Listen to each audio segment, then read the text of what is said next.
Hello, welcome to a VO's journey. I'm in surgery. I'm in surgery right now. Hopefully, it's all going well, and I'm doing wonderful. And they're putting in a shiny new hip.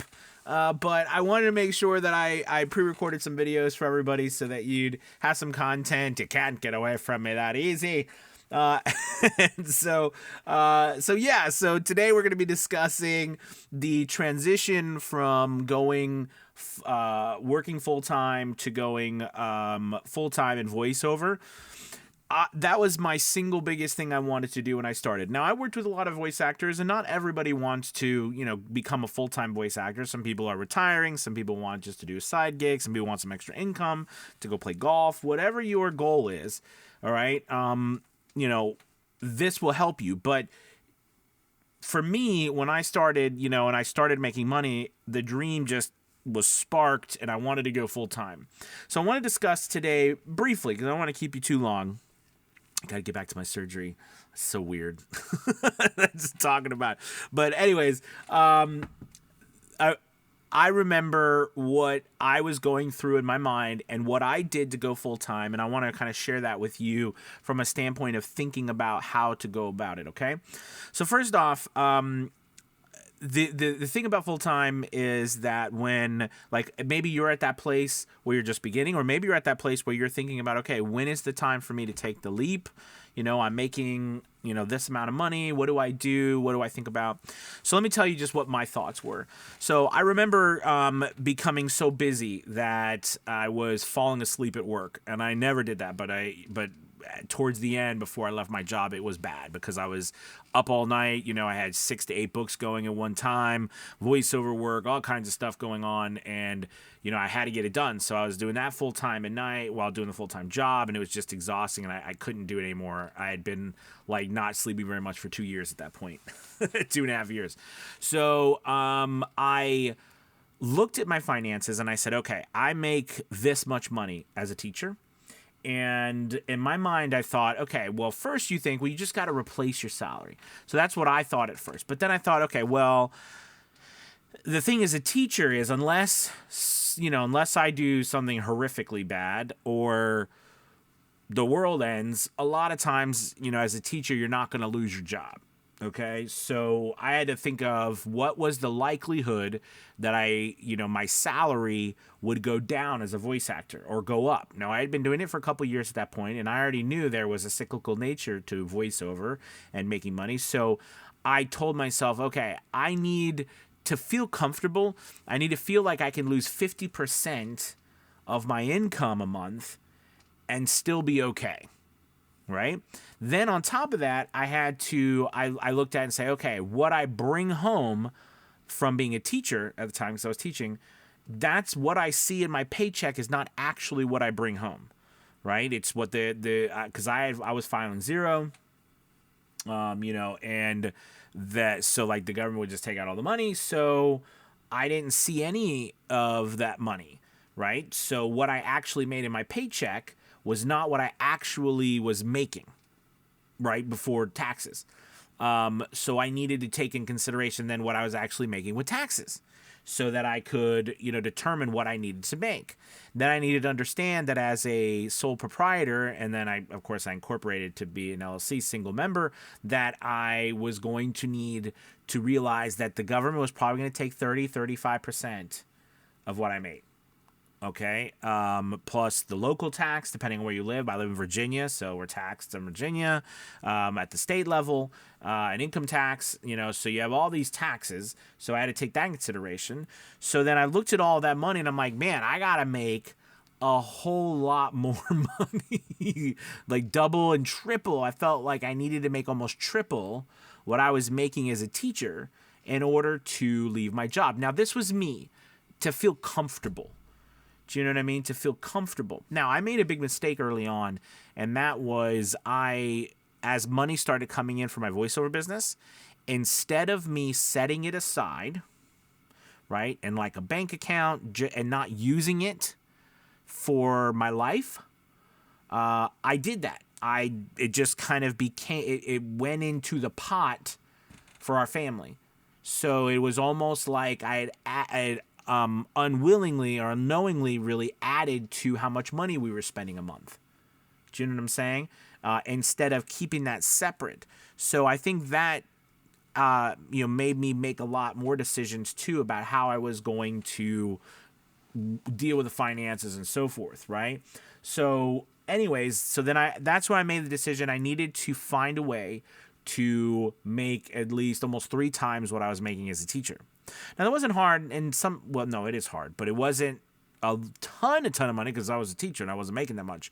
But it was still a lot of money. It's more money than I had ever made in my entire life, or ever seen at one time. So I was like, this is daunting. So, fortunately, my voiceover business took off. And I started making, double to triple the money I was making. I did that through my just nonstop working voiceovers and taking on so many jobs. All right. I was doing a couple hundred voiceovers a month at the time with, 10 to 20 audiobooks a month.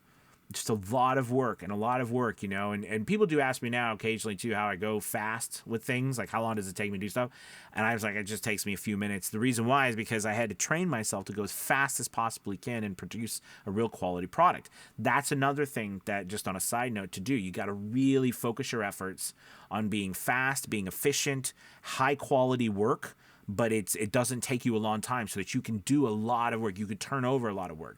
We have to do a lot of work in this industry.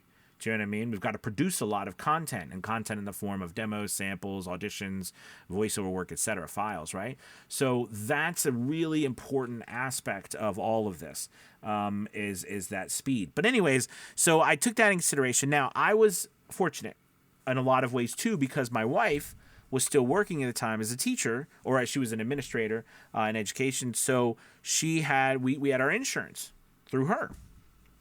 And that was a benefit, because then I looked at insurance and I was like, gosh, insurance, I'd never paid for health insurance on my own, not through the business I worked at.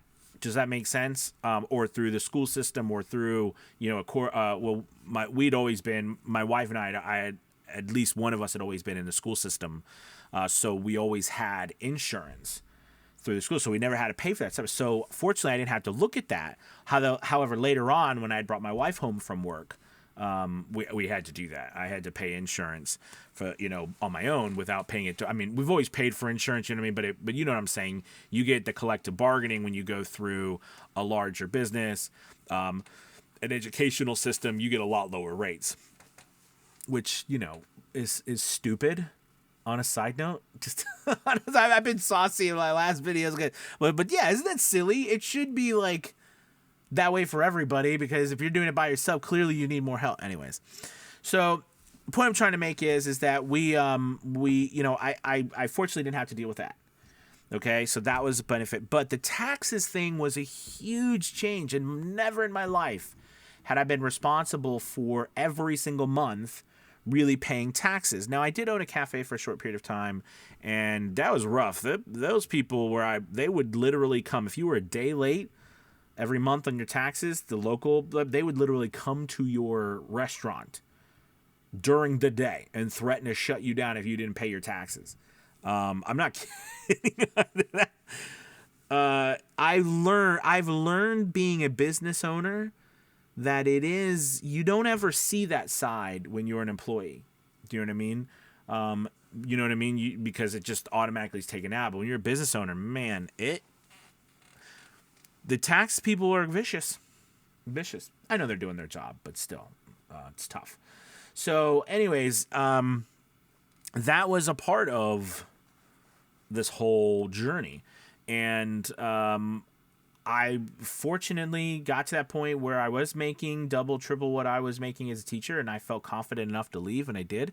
And it was the craziest thing. I told my principal at the time about 4 months in advance that I was not going to be coming back and I was leaving. And, I will never forget the day that the last day I got in my truck and I left, and I've never gone back. And I feel like, I'll always do what I have to do, but I never want to work for anyone else ever again. But I'll never forget That day was one of the best days of my life. But I planned it specifically. So to leave you in the end of this video, because I just wanted to give you an idea talking about going full time, what it looks like from a standpoint of you financially. There's also, you have to plan it. You know, don't expect to wake up one day and you're just going to go full time. You got to plan it. Also, I learned that too. I had such a habit of working at night that when I went full time, I ended up working all day and all night. And I think that ended up growing my business even more without me even realizing it, because I was just working nonstop for years.